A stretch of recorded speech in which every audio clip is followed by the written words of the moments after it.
ഇന്നേ ദിവസം തിരുസഭ അനുസ്മരിക്കുന്ന പ്രധാന വിശുദ്ധ രക്തസാക്ഷിയായ വിശുദ്ധ ജൂലിയ.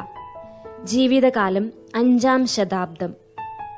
439 ജെൻസിറിക് കാർത്തേജ് പിടിച്ചടക്കിയപ്പോൾ എവുസേബിയൂസ് എന്ന ഒരു സിറിയൻ വ്യാപാരിക്ക് അടിമയായി വിൽക്കപ്പെട്ട ഒരു കുലീന കന്യകയാണ് ജൂലിയ.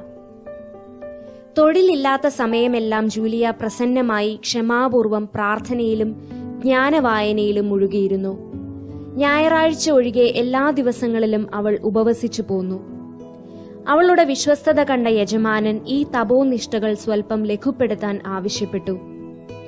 ഒരിക്കൽ ഈ വ്യാപാരി ഇവളെ ഗോളിലേക്കുള്ള ഒരു യാത്രയിൽ കൂടെ കൊണ്ടുപോയി. കോഴ്സിക്കയിലെത്തിയപ്പോൾ കപ്പൽ നങ്കൂരമിട്ടു വ്യാപാര ഉത്സവത്തിൽ പങ്കെടുത്തു. അന്ന് ഒരു കാളയുടെ ബലിയുണ്ടായിരുന്നു. അതിൽ ഭാഗഭാക്കാകാതിരിക്കാൻ ജൂലിയ ആരാധനയിൽ പങ്കെടുത്തില്ല. ആ